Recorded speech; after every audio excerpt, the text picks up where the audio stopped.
Welcome to The Cantankerous Catholic with Joe Sixpack, the every Catholic guy. Listen to Joe tackle the really tough moral issues, current events, and politics from a Catholic perspective. Now here's Joe Sixpack, the every Catholic guy.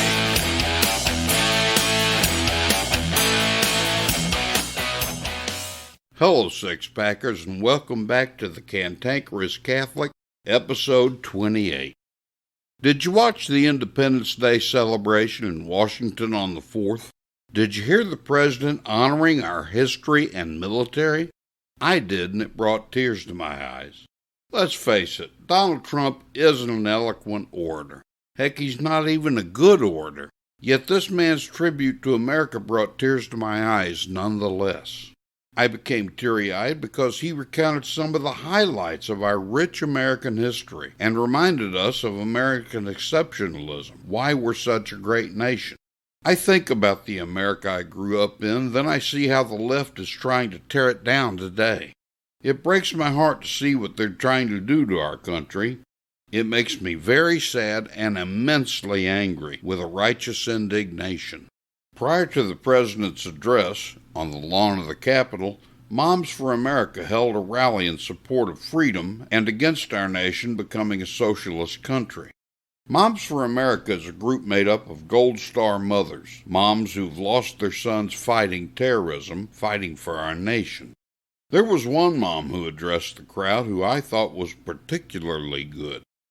Gold Star mom Amanda Jacobs, a black mother whose Marine Corps son died fighting in the Middle East and whose 17-year-old son is now training to fight just like his brother did, summed it all up with one thing she said about American-hating Colin Kaepernick, the NFL quarterback who has built a new and lucrative career by refusing to stand for our national anthem. Mrs. Jacobs said, "And when I look at this country today, and I wanted to say this loud so many times, Colin Kaepernick was getting paid $14 million a year to throw a ball.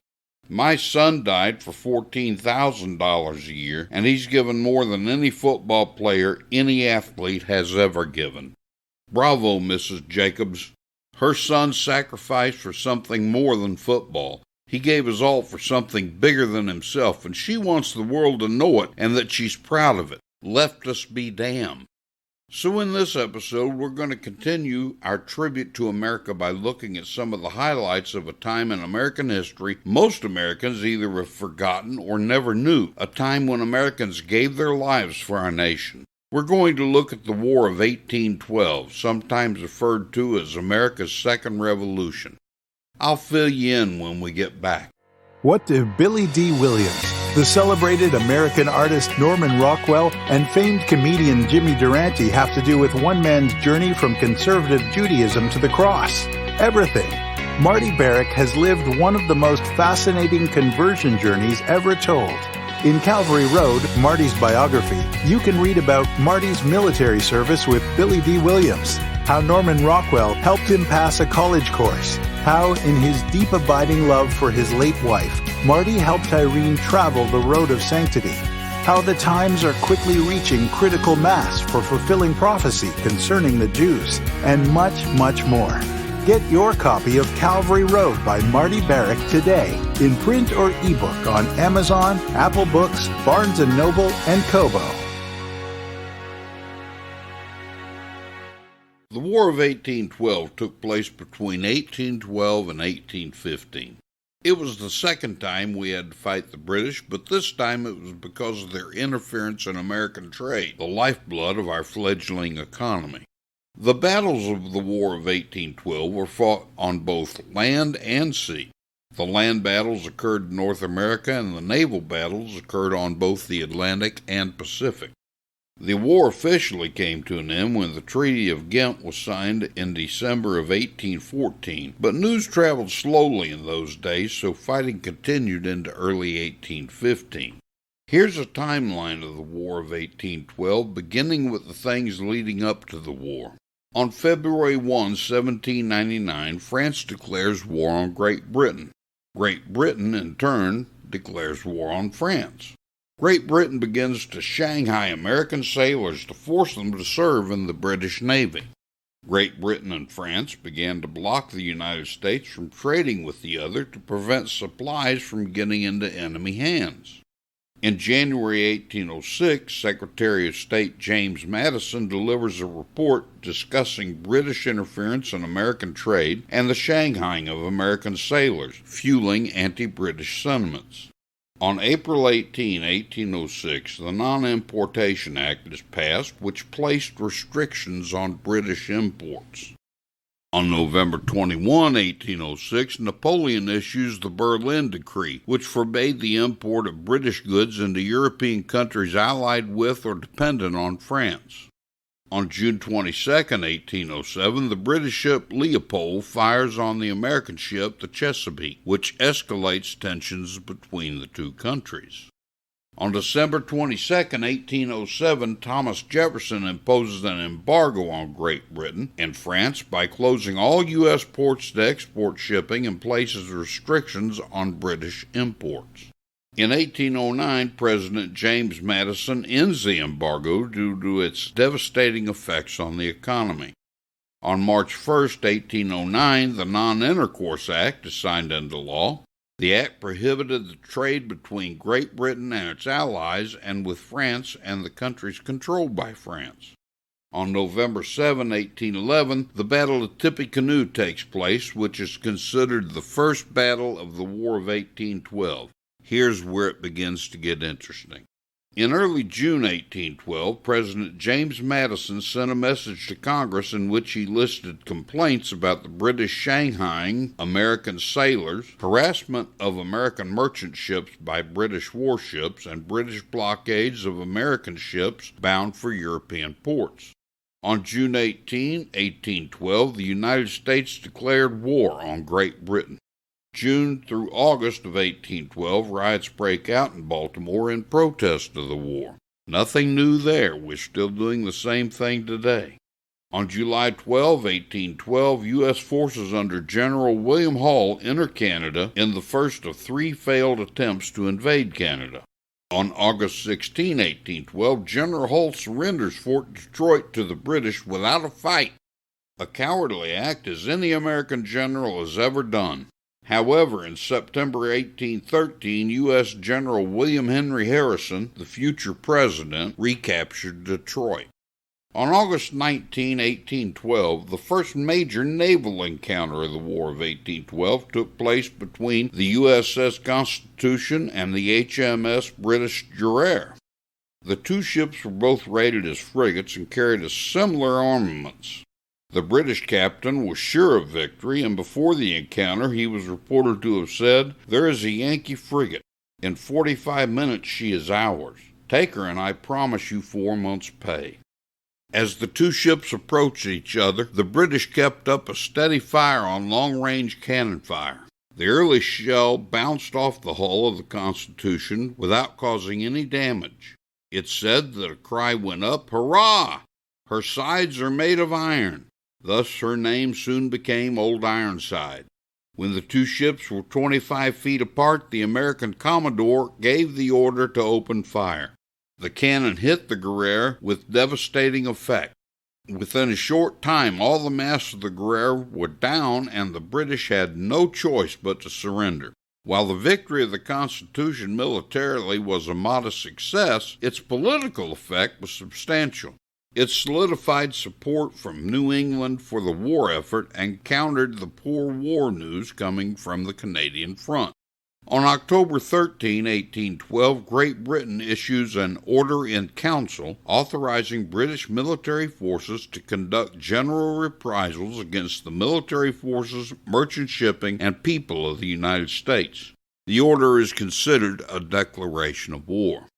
Less than 5 months after sinking the Guerriere on December 29, 1812, the Constitution engaged a second British frigate, this time about 30 miles off the coast of Brazil.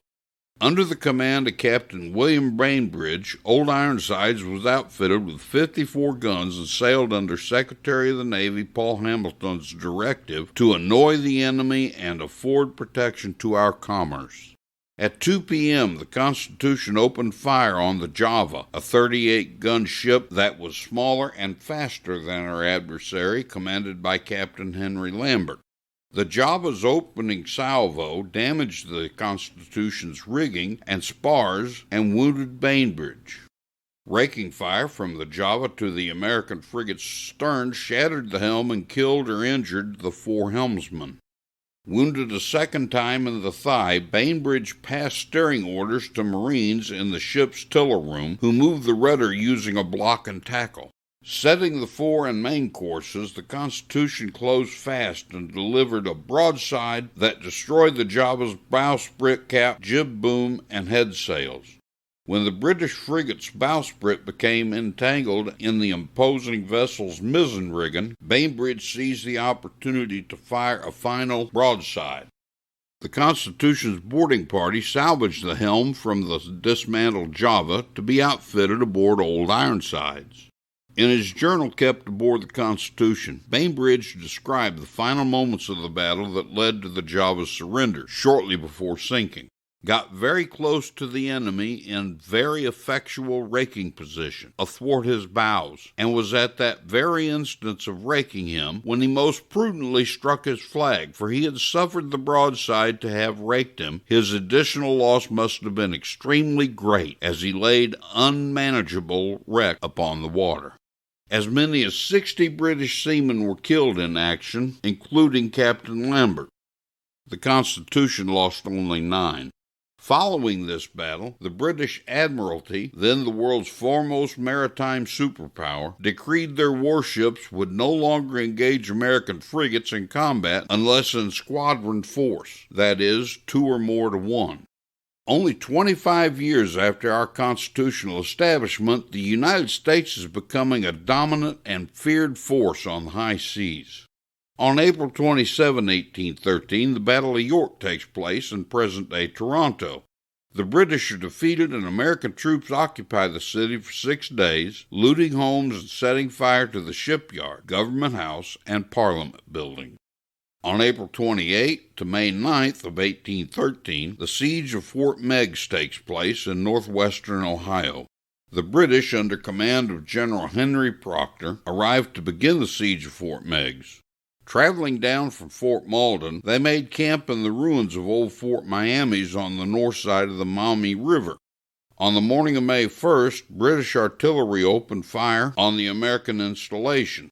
The bombardment carried on for 5 days, but the Americans within the fort held on until reinforcements, in the form of 1,200 Kentucky militia, arrived along the Maumee. These reinforcements fought several engagements on both sides of the river. Wednesday, May 5, 1813, marked the bloodiest day of the siege.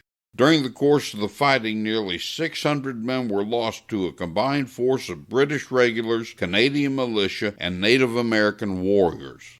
Despite this major loss to the Americans, however, many Native Americans lost interest in the siege.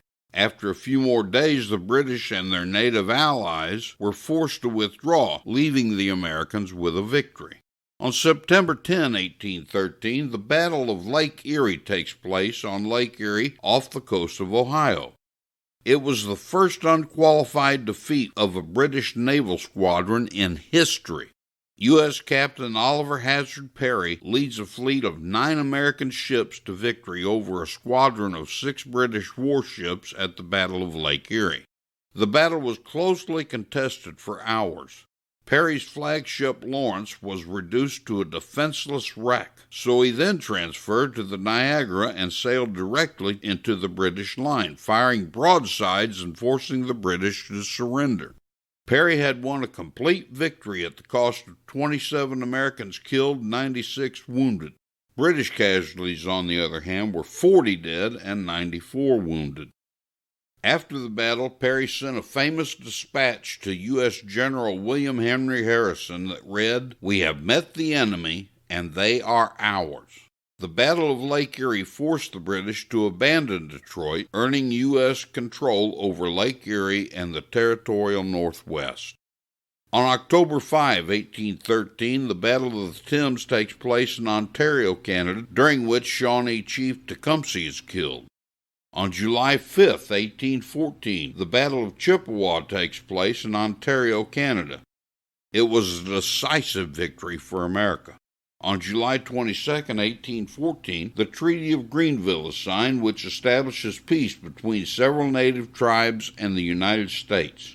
It also forms an alliance between the tribes of the Americans against the British. In August, peace negotiations begin in Ghent, Belgium.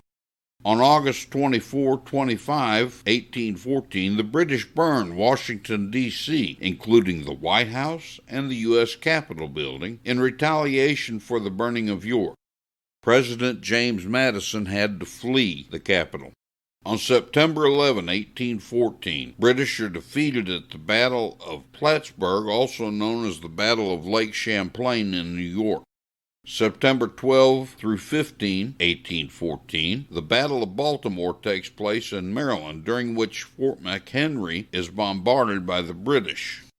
Francis Scott Key writes the first lines of his famous poem, The Star-Spangled Banner, after witnessing the bombardment of Fort McHenry.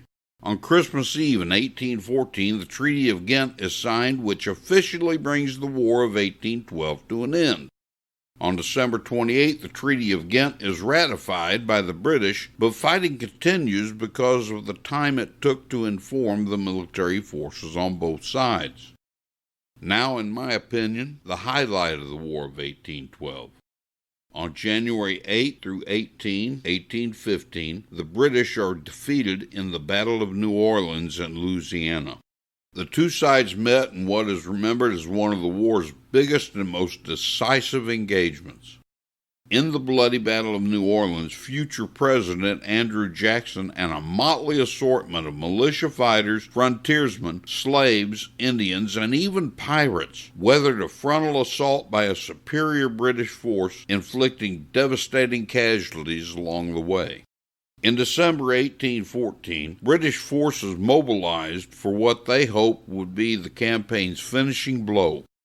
After defeating Napoleon in Europe earlier that year, Great Britain had redoubled its efforts against its former colonies and launched a three-pronged invasion of the United States.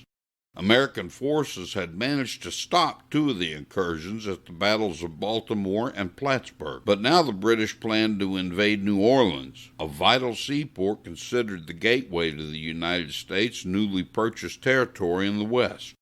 If it could seize the Crescent City, the British Empire would gain dominion over the Mississippi River and hold trade of the entire American South under its thumb. Standing in the way of the British advance was Major General Andrew Jackson, who had rushed to New Orleans' defense when he heard an attack was in the works. Named Old Hickory for his legendary toughness, Jackson had spent the last year subduing hostile Creek Indians in Alabama and harassing the Redcoats' operations along the Gulf Coast. The general had no love for the British, and he was itching for a chance to confront them in battle.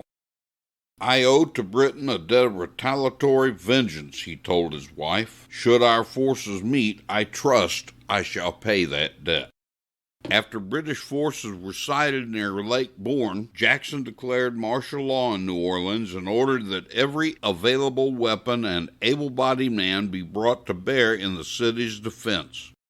His force soon grew into a 4,500-strong patchwork of Army regulars, frontier militiamen, free blacks, New Orleans aristocrats, and Choctaw tribesmen.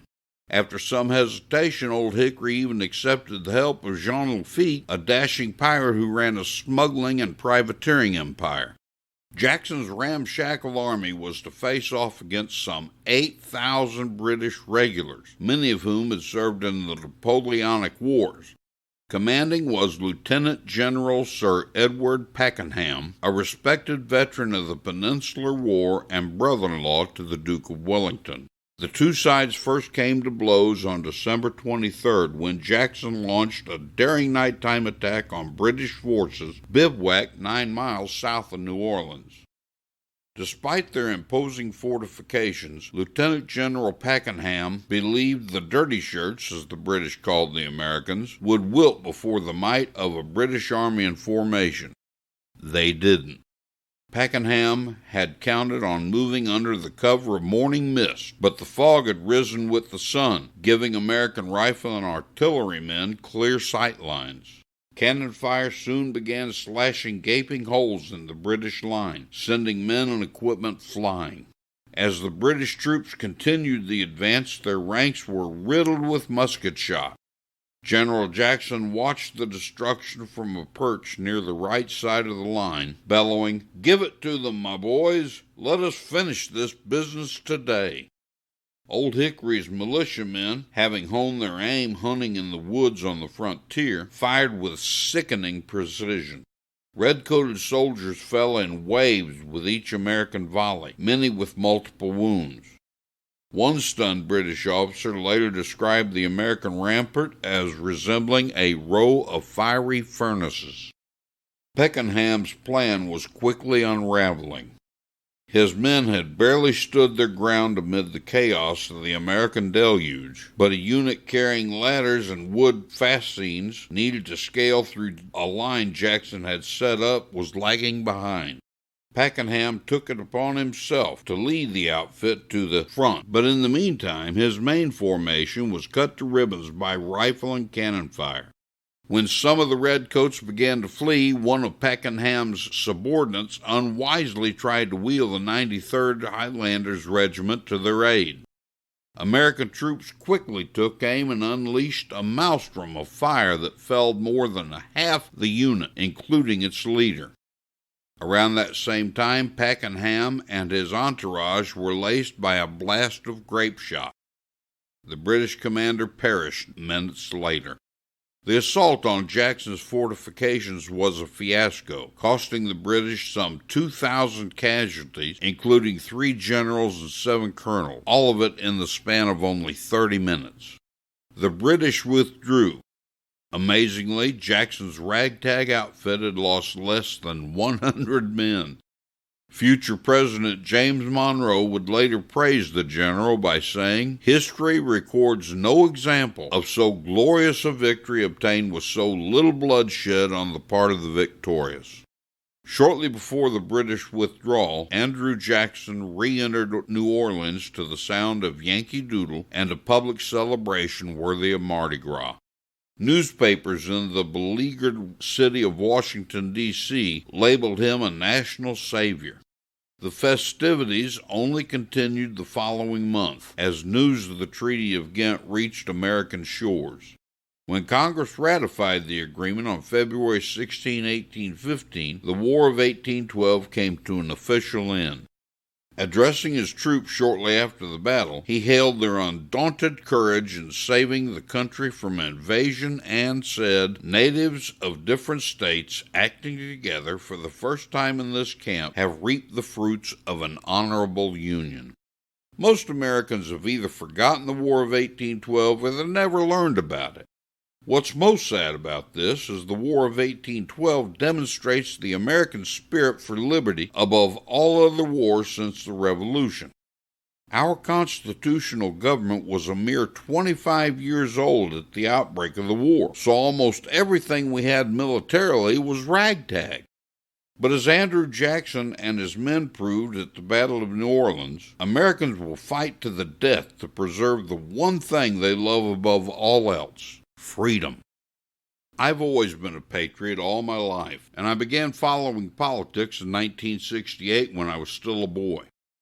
I began with an affiliation to the Democratic Party, but like Ronald Reagan, I left the Democratic Party. In fact, like Reagan, I felt like I hadn't left the Democratic Party, but rather that it had left me.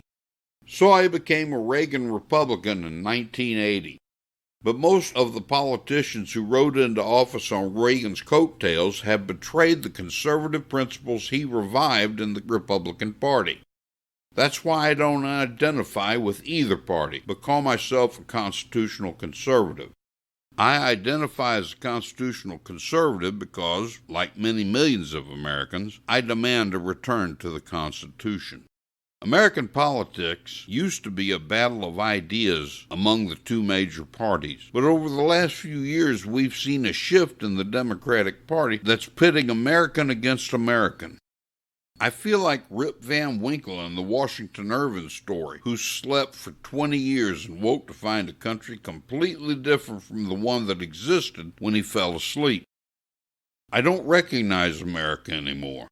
The only American reality we have to cling to anymore is the Constitution. The nation is in the fledgling stages of a new civil war.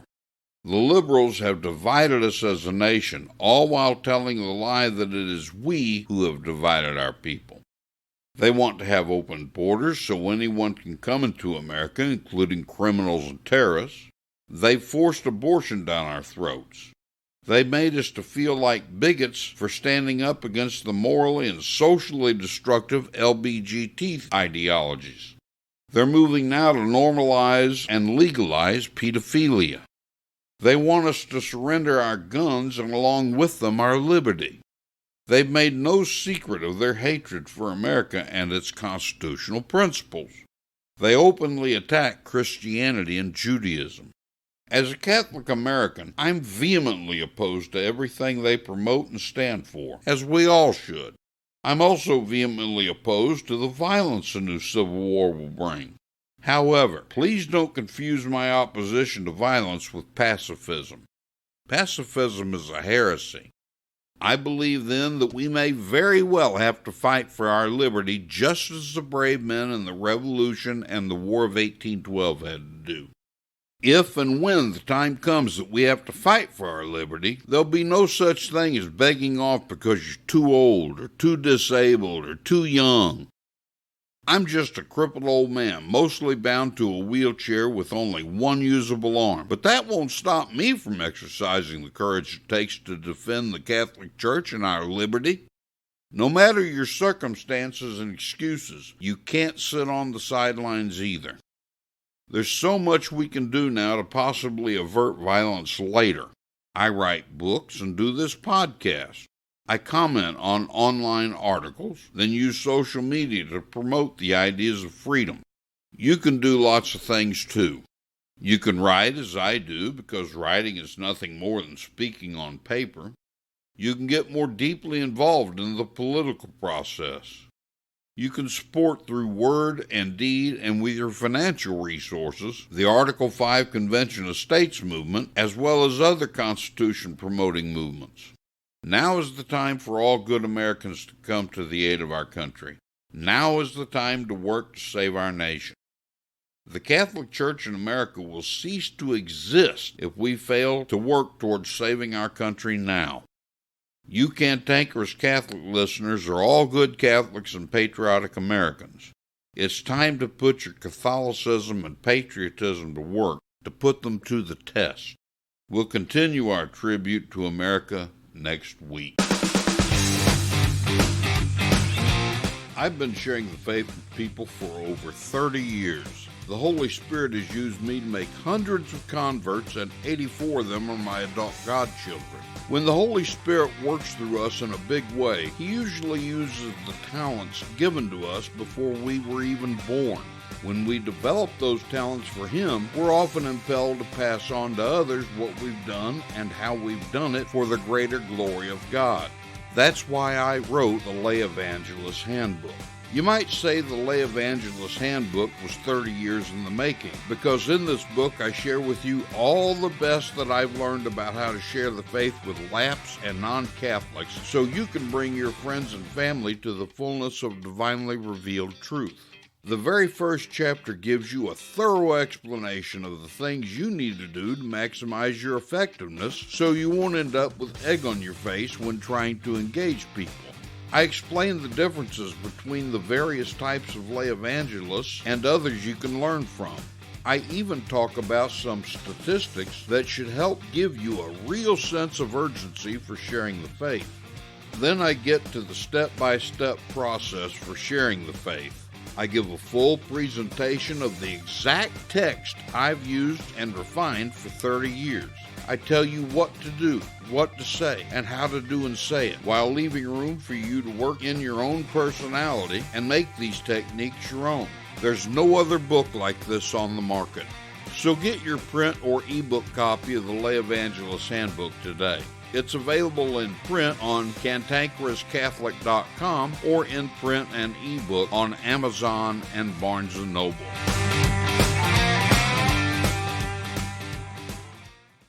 Joe Sixpack, the Every Catholic Guy, wants to make sure you're informed about all the Catholic news you need to know. Here's Joe Sixpack's top 5 Catholic news picks for this episode. Catholic news pick number 5. Hats off to the Western Journal. In a ceremony at the White House, Army Staff Sergeant David Belevia became the first living individual to be awarded the Medal of Honor for the Iraq War. And believe me, it's one heck of a story. You can read the whole story by clicking the link in my show notes. Catholic news pick number 4. Hats off to LifeSite News. Alaska Governor Mike Dunleavy has a message for the state's Supreme Court. He said, if you're going to force taxpayers to fund abortion, that money is coming out of your budget. You can read the whole story by clicking the link in my show notes. Catholic news pick number 3. Hats off to LifeSite News.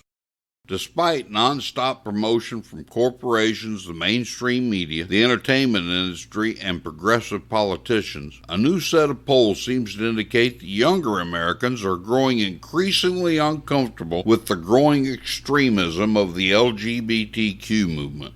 Additionally, as the movement shifts into post-gay marriage era and begins to radicalize around gender fluidity, transgenderism, and the rejection of science in favor of self-identification, many of those who were neutral or supportive are deciding that this is where they get off the train.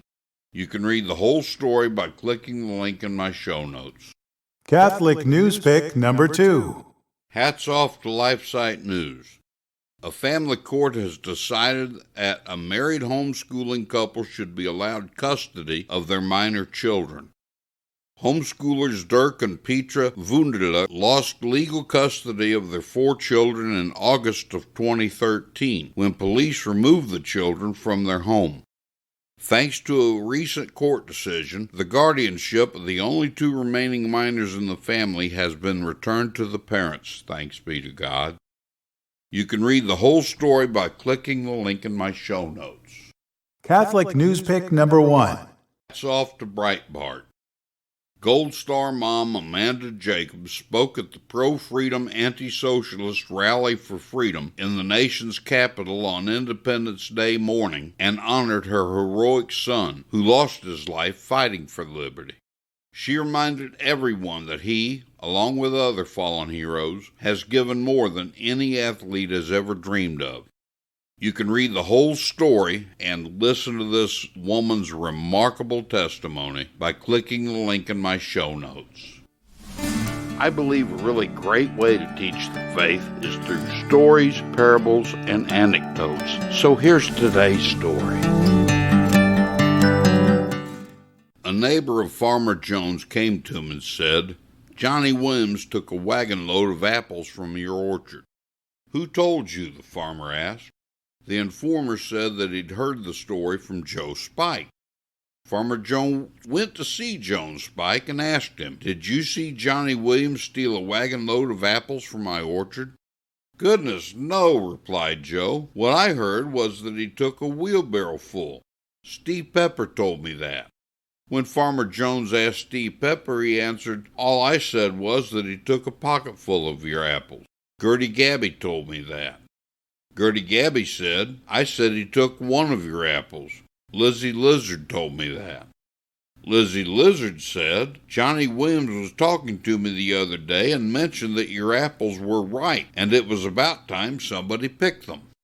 If you can't say anything good about a person, don't say anything at all. Keep your yap shut. Especially don't tell lies that may harm the good name and reputation of another person. Hey, Six-Packers, that's all for this episode. I've enjoyed having you with me. Don't forget to like me on Facebook and follow me on Twitter. The links are in my show notes. Also, remember to visit joesixpackanswers.com to sign up for my free email course. Each short lesson arrives in your inbox every 3 days. We also have the Cantankerous Catholic social media group you can join to discuss anything about Catholicism, our country, or anything else on your mind. I visit the page every day. The link's also in my show notes. There are lots of other neat things of interest in my show notes, too. You can find them at cantankerouscatholic.com. And remember to live by the Joe Sixpack battle cry. Comfort and conviction don't live on the same block. This has been The Cantankerous Catholic with Joe Sixpack, the Every Catholic Guy. Thanks for subscribing, and be sure to visit cantankerouscatholic.com to get your free copy of Joe's popular book, The Best of What We Believe, Why We Believe It.